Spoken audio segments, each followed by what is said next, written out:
Tuesday, 1:07 p.m.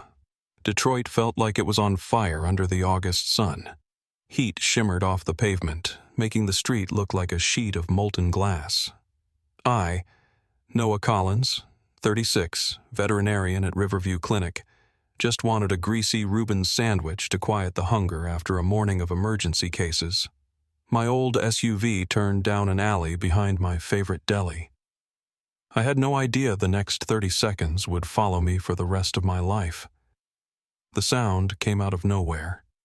A thin, trembling whimper, like a violin string pulled too tight. At first I thought I was imagining it, just the wind slipping between bricks. But when I cut the engine, it came again, softer now, weaker, and so full of despair it tightened my chest. I stepped out. The stench of garbage and rust rose up with the heat, slapping my face. At the far end of the alley, where sunlight grazed a wall of blotched red bricks, something moved. I held my breath and walked closer. A Doberman puppy, no more than 4 months old, lay flat against the concrete. A steel cable as thick as my finger cut into its neck. The other end looped around the leg of an old machine frame. Its body was nothing but bones under filthy fur.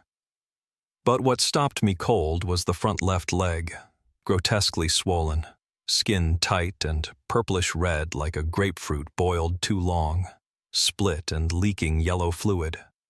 Black flies swarmed in a cloud of buzzing. It lifted its eyes to me. No bark, no growl. Just the gaze of a life betrayed too soon. Panic and surrender fused together, as if any human who came near could only bring another blow. I dropped to my knees, my hands shaking with anger more than fear. I whispered, "It's okay.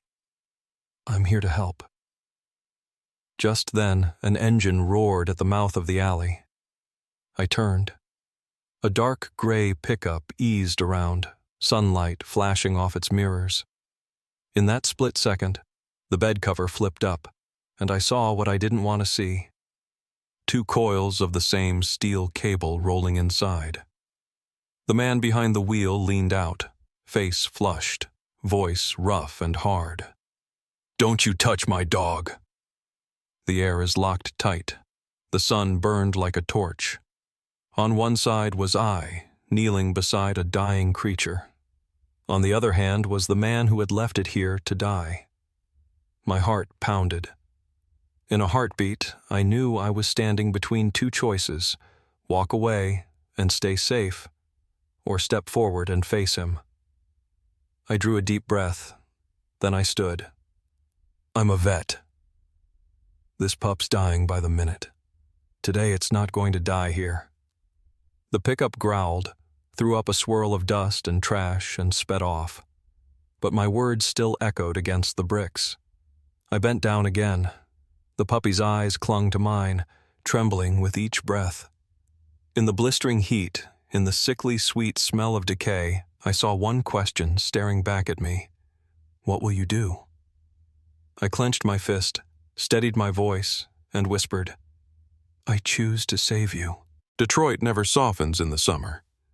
The city is used to roaring engines, pothole-pocked streets, and a heat that presses on your will. I'd lived with it long enough to get used to the rhythm, but that day, down in an alley smelling of rust and hot trash, I saw Detroit for what it could be, a place that swallows life without a second thought. I'm Noah Collins, 36, a veterinarian. For 8 years, I've run Riverview Animal Hospital, a small clinic on the corner of Jefferson and Maple, a short walk from the Detroit riverfront. The 2-story red brick building is worn but solid. Out front, a faded blue sign reads Riverview, the letters softened by time. Inside, there's the familiar sting of disinfectant, the steady chorus of monitors, and the never-ending noise of 4-legged patients. I chose this work when I was 6, cradling a stray cat behind our house. Back then, I thought it was simple. Save a life and they will be grateful forever. Years in the job taught me it's more complicated. There are days when you run on empty from impossible cases, ones where no matter how hard you try, life slips away. There are other days when I'm not angry at the sick animal so much as at the people who let it get that way. My team is small but bound like family. Jade, 29, our ICU technician, quick, clever, and so skilled I joke she could place a catheter in a struggling squirrel. Dr. Priya Shah, 42, soft tissue surgeon, sharp-eyed and steady-handed. Outwardly reserved, I've seen her sit stunned in the break room after a loss, tears falling in silence.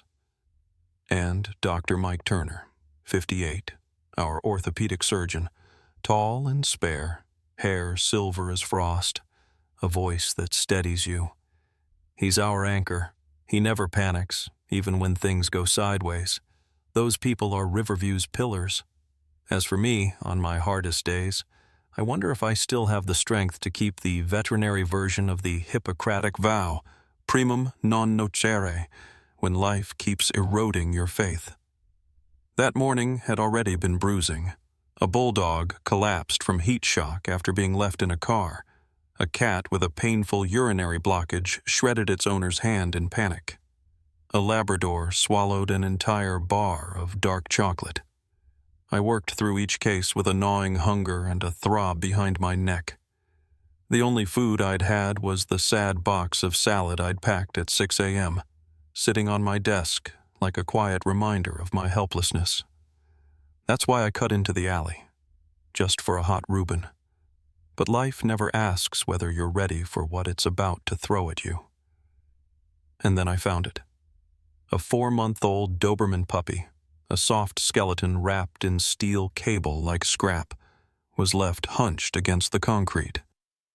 Its left leg was swollen to a terrifying size, taut as if about to burst. The black and tan coat that should have been glossy was mottled and filthy. Its big, wet eyes were both innocent and utterly desperate. It looked at me, and in that instant, I heard an echo of myself, the 6-year-old boy who wanted to save the whole world. But the grown-up world isn't that simple. Behind me, a pickup rumbled back around. The driver shouted, trying to intimidate me. That moment squeezed the air from my lungs. I saw it clearly. This wasn't just about saving a dog. It was the line between compassion and indifference. Detroit roared beyond the alley, but inside that narrow cut of shadow, there was only the pup and me, a veterinarian standing before a life about to be extinguished, and a man who'd left it to die, convinced no one would care.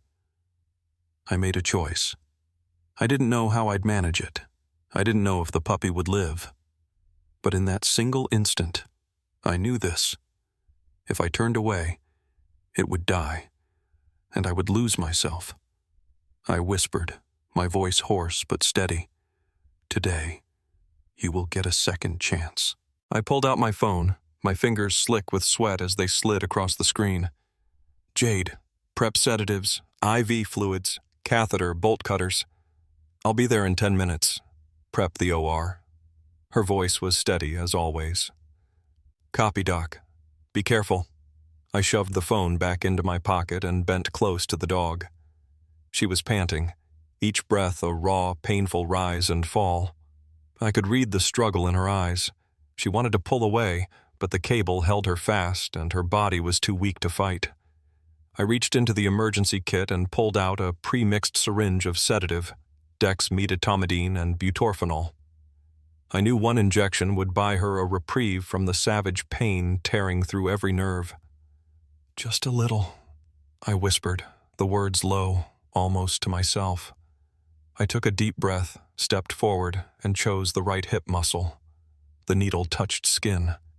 She flinched, let out a little whine, eyes blown wide with panic. My chest tightened, but I had to do it. I depressed the plunger. An engine roared at the mouth of the alley, and I jolted. The gray pickup had actually turned back. The man behind the wheel craned forward and shouted, "I told you not to touch my dog!" I turned, a thin, trembling body shielding my back. My heart hammered. "You left it here." It's dying. I'm a vet. I'm going to save it. He stared at me with hatred in his eyes, then spat onto the pavement and sneered. Save it then. It won't live. The truck peeled away, throwing up a cloud of dust and garbage. Silence fell again, save for the cicadas and the dog's ragged breaths. I looked back. Her eyes were fixed on me, asking, Really? You won't leave me? Minutes stretched. Her body sagged as the sedative took hold. Her eyelids grew heavy. I quickly pulled a thick blanket from the kit and slid it under her, careful to avoid the swollen, purplish leg. She was alarmingly light, like holding a bag of bones wrapped in skin. The sweet, rotten stench from the wound hit my nose and made me queasy. I lifted her into the back seat of the SUV, laid her on her side, and propped her head on a rolled blanket. Before I closed the door, I bent down and whispered, Sleep now. We're going home. The key turned. The SUV's engine rumbled to life. I tore out of the alley, my heart still pounding. Every pothole made the car jolt. I drove slow and steady, teeth clenched against the fear she'd hurt more.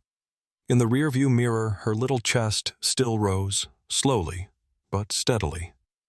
Detroit's clamor outside seemed to blur. Horns, voices, and engines faded into a distant hum. One thought filled my head. Don't let her die. Not today. What should have been a 5-minute drive felt endless. I glanced right at the old warehouses and crumbling signs. Everything smelled of neglect. And in that forsaken part of the city, one life had been treated like broken trash. But I hadn't. When Riverview's faded blue sign came into view, my heart gave a small, grateful jolt. Jade was waiting at the door with the stretcher, gloves already on. She didn't ask questions, just looked at me, then at the back seat. Her hand trembled for a second, and then steadied into resolve. Together, we lifted her onto the stretcher. Her head lolled. Her eyes were half closed. A thin, almost sighing sound escaped her throat. I knew then, the fight was only beginning. The clinic doors flew open. Cool air and the sharp sting of antiseptic rushed out, the perfect opposite of the brutal heat outside. Jade and I moved fast down the hallway, the stretcher rattling beneath the weight of the little Doberman. Heart's racing, shallow breaths, Jade reported, eyes locked on the portable monitor. Numbers jumped wildly, each one flashing danger. Oh, 2 mask now. Prep a catheter, I ordered. My voice sounded strange, steady, almost calm, even though inside I was a storm. We pushed straight into the ER. Dr. Priya Shah was already waiting, gloves pulled tight, eyes sharp as steel. You said severe infection. How bad? One glance at the leg told the story. The swelling, red and shiny, fluid running in rivulets. Worst I've ever seen. As soon as the catheter slipped into the healthy leg, I pushed lactated ringers fast and hard. Blood draw. Machines hummed. Results spitting out in lines. White cells through the roof. Lactate high, creatinine past the limit. The pup was drowning in sepsis. Priya didn't hesitate. Surgery now.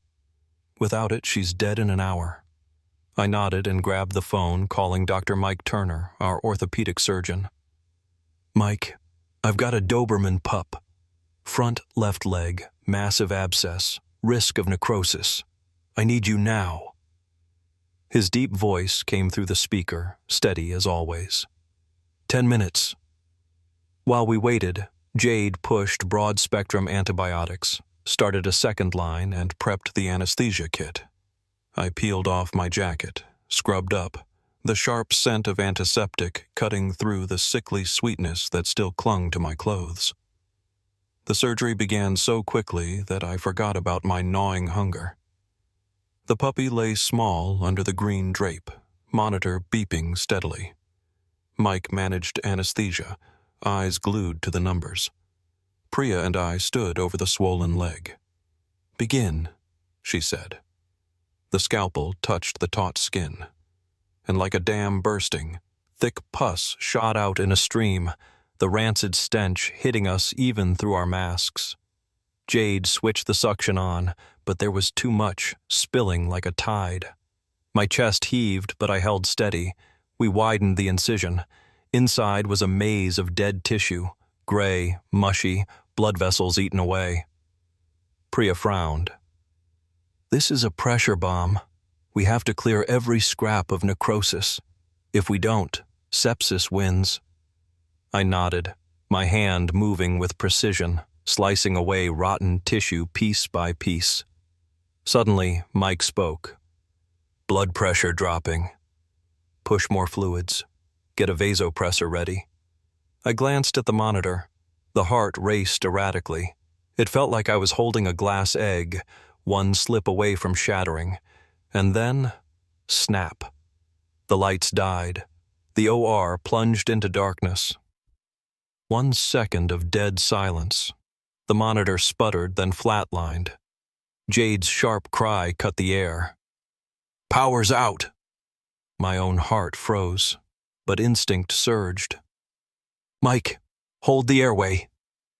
I grabbed the ambu bag and locked it to the tube. In the dark, I squeezed. A steady rhythm, each breath pushing life back in. The sound of air moving through the tube matched my own breath. Outside, the generator roared to life. Lights blazed back on. The monitor flickered, signals racing back. I kept the bag going until oxygen numbers steadied. Mike gave a small nod. "Stable. Continue." The room fell quiet for a beat. Then we moved again. Steel, suction, gauze. 2 hours passed before the wound was flushed clean, drains set, left open but bright red, bleeding fresh blood. The leg was uncertain, but the life was still here. We wheeled her into the ICU, wrapped her in blankets, hooked lines and wires. The monitor beeped, the heart still beating. My back was soaked with sweat, breath ragged. Priya stripped her gloves, voice rough. "The rest is up to her. 48 hours will decide everything." I looked down at the small body trembling under white bandages. I had never seen the line between life and death so close. In that moment, I knew. This wasn't just a rescue. It was a battle for the very meaning of my profession. The Doberman pup lay there, wrapped in thick white bandages, her left leg propped up, surrounded by drains, IV lines, and monitors beeping steadily. That tiny body looked like it was drifting in a sea of cold machines. I sank into the plastic chair beside the ICU cage, my hands still trembling, adrenaline not yet burned out. "Do you think she's going to make it?" Jade asked softly, her voice hoarse with exhaustion. I stared at the monitor, then at those weak, drooping ears. "I don't know, but I'm not leaving her." That first night stretched like a century. Her fever spiked to 104.5 degrees Fahrenheit. Breaths came fast and shallow, her heart racing wildly, then sagging as if ready to give up. We laid a cooling blanket over her and placed a central line. Priya called near midnight, her voice tight. "If her pressure drops again, push norepinephrine right away." "Keep her alive, Noah." I kept my eyes glued to the monitor, my hand hovering over the syringe. Every time the numbers dipped, my heart dropped with them. Twice her rhythm slid into arrhythmia. I clenched the plunger, pushed the emergency drug in, my own pulse stopping with the machines. Then, beep, beep, beep. The signal returned. I exhaled, cold sweat running down my neck. I hardly left the room. When I was too drained to stand, I collapsed on the folding cot in the break room, ears still straining to hear the monitor through the door. Every 30 minutes, I got up, changed dressings, drained the wound, and checked her vitals. The smell of antiseptic, blood, and leftover pus fused into a heavy scent that never left. By the second morning, her body began to falter. Her kidneys slowed and her urine output dropped. I felt the end creeping in. I spoke softly, a promise to myself as much as to her.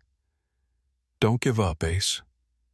You haven't even known grass yet, or a park, or freedom. Morning light slanted through the small window. I looked at her closed eyes, remembering the alley, the despair in them cutting straight through me.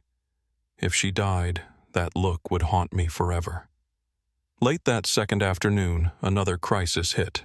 Her blood pressure crashed, the monitor screaming red. Jade and I lunged together. "Bolus!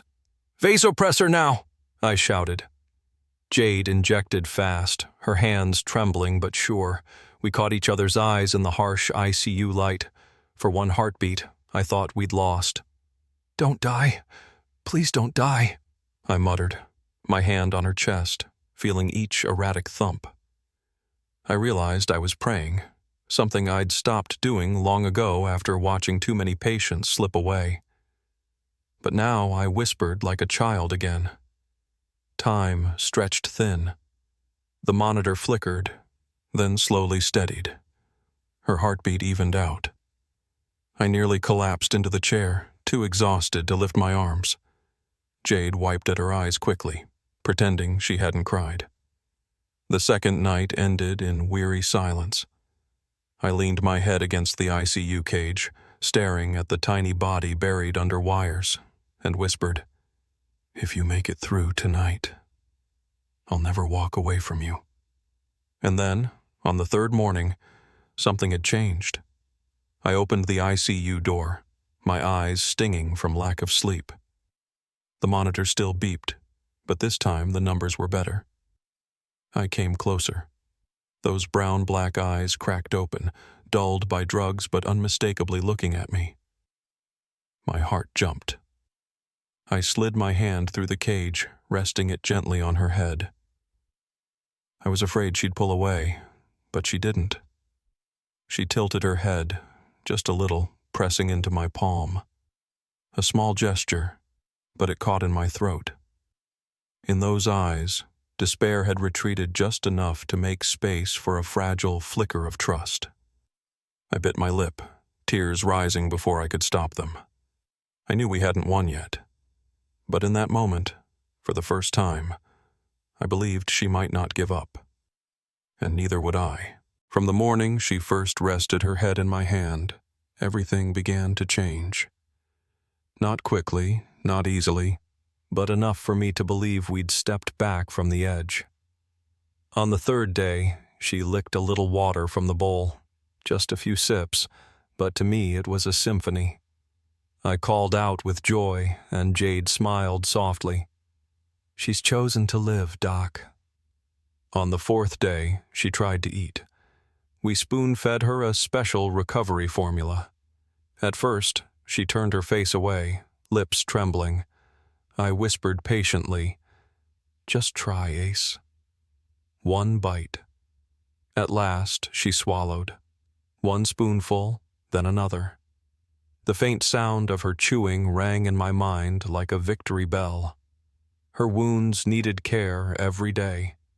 Each dressing change meant cleaning, draining, and cutting away the last bits of dead tissue. At first, she trembled and whimpered, eyes wide with despair. But slowly she lay still, her gaze fixed on me, as if drawing courage from my eyes. I realized she understood. These hands weren't here to hurt her, but to save her. On the 10th day, she tried to stand. The left leg was still heavily bandaged, but the other 3 braced to lift her. I was there, one hand ready to steady, the other to catch. She trembled for a few seconds, then crumpled, but she tried again. This time she stood longer. When she looked up at me, her eyes sparkled as if to say, "I haven't given up." Day by day, she grew stronger. The monitor was unplugged piece by piece. The 4th came out. The drains were removed.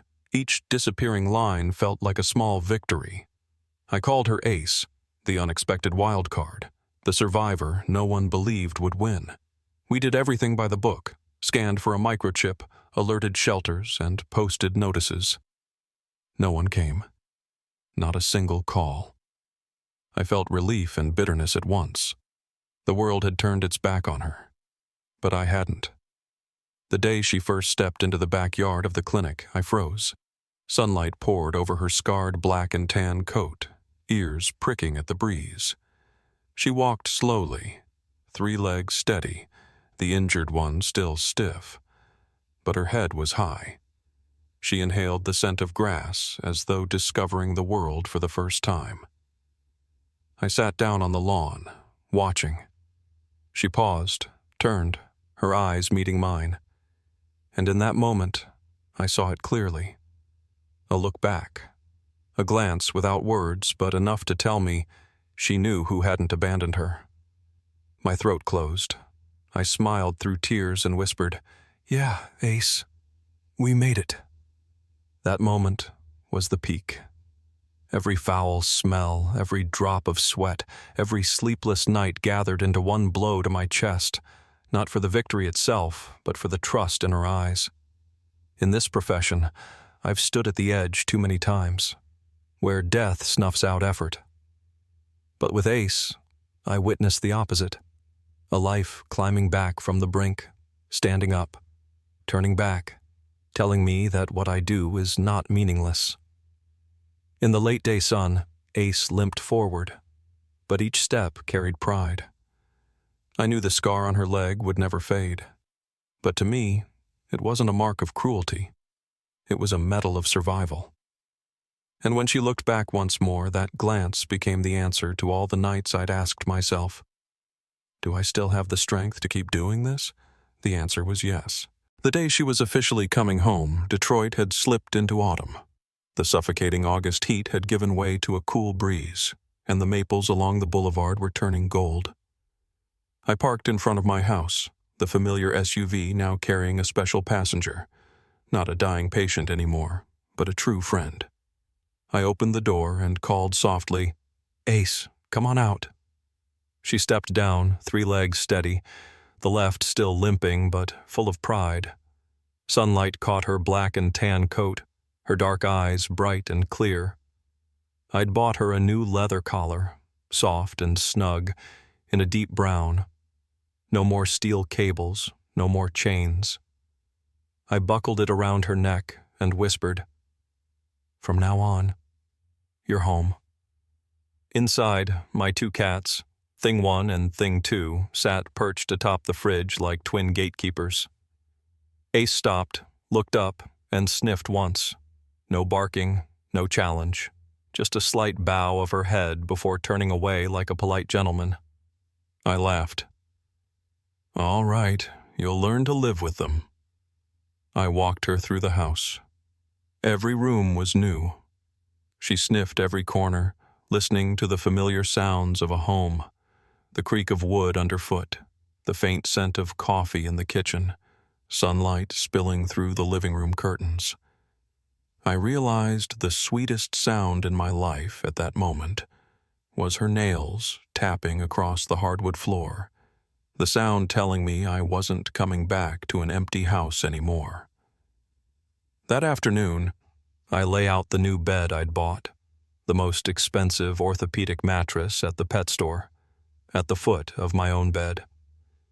Ace came over, lowered herself onto it, resting her head on the edge, exhaling like she'd finally found where she belonged.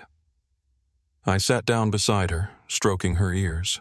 Her eyes closed, but her tail thumped softly against the floor, a small sign, but enough to make my eyes sting. That night, I didn't fall asleep right away. I lay there listening to her steady breathing at the foot of my bed, a gentle lullaby. I realized it was the most beautiful sound in the world, the breath of a life that had been at death's edge, now safe under my roof. People often ask me, in this line of work, seeing so much pain and loss, how do you stand it? On dark days, I've asked myself the same. But then I look at Ace, curled up, dreaming, her legs twitching as if chasing an imaginary squirrel in a park. And I know the answer. I do this work for moments like this, for second chances. For instance, a desperate gaze turns into trust. For scars that aren't marks of cruelty but medals of survival. The next day, I took Ace to Belle Isle Park. The autumn sun spread gold across the grass. She walked slowly at first, then faster, her injured leg still dragging but her head high, ears perked, eyes shining. I sat on a wooden bench and watched. And then, in a gust of wind scattering yellow leaves, she stopped and turned to look at me. A simple look back, but it held everything: gratitude, trust, and a silent agreement that from here on we'd walk together. My throat tightened. I laughed through tears and whispered, "Yeah, Ace. You chose life. And you chose me." I knew the road ahead wouldn't be perfect. She would carry her scar forever, limp sometimes and ache now and then. But that didn't matter. What mattered was that today she was breathing, looking at me with clear eyes, turning back to affirm she'd been given a second chance. And she'd given one to me, too, a veterinarian who'd been forgetting why he started. She reminded me, even in a cruel world, there's still room for compassion, for persistence, for quiet miracles. Ace wasn't just saved. She saved me. If you're still here, reading all the way to this moment, thank you. Thank you for opening your heart to me and Ace. Have you ever bent down and lifted a trembling life when it had no one left to trust? Have you ever watched despair turn into faith, just because you decided not to walk away? I believe somewhere in life, each of us has rescued someone, maybe a stray cat, a discarded puppy, or simply a friend's hand at the moment they were about to give up. Those moments are what make us human. Ace was given a second chance, and in truth, she gave one back to me. A reminder that compassion still exists, that miracles aren't always loud. They're often just a steady breath in a quiet night. If this story touched you, please share it. Tell me, have you ever saved a life? Leave your story in the comments. I'll read every word, because I believe kind hearts draw us closer together. And if you'd like to walk alongside me on journeys like this, hit subscribe, tap the bell. Together, we'll keep writing stories of second chances. Thank you, from the bottom of my heart.